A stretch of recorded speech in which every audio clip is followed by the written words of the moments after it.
Hello lovelies, welcome back. Today I share how to make sardine bread. Very delicious, so keep watching to see how I made this.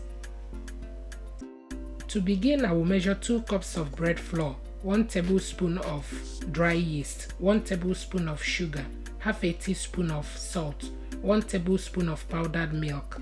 I will mix well to combine. Next I will add 3 tablespoons of vegetable oil and 1 cup of milk. I will mix very well until it forms a dough. I will knead it for 5 minutes. Cover with cling film and allow it to sit for 2 hours or until it doubles in size. If you are still watching, that means you love this recipe. Please support me by sharing this video. Thank you. The next step is to make the filling. In a bowl, I will add 2 cans of sardine. Make sure there is no liquid in the sardine. I will add a pinch of salt, chopped onions, sweet pepper, and chili flakes for heat. I will mix well to combine and at the same time mash the sardine very well and set aside. 2 hours later, I check on the dough. It has doubled in size. I'm going to take out the cling film, deflate the dough and place it on my work surface. I will proceed by dividing the dough into smaller pieces.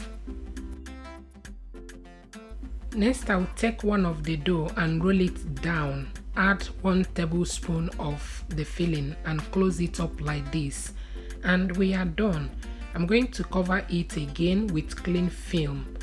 Place it in a warm place and allow it to double in size.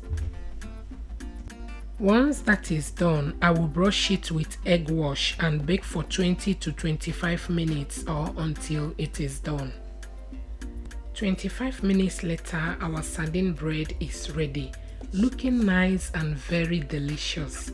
I hope you enjoyed watching today's video. Thank you for watching and see you in my next one.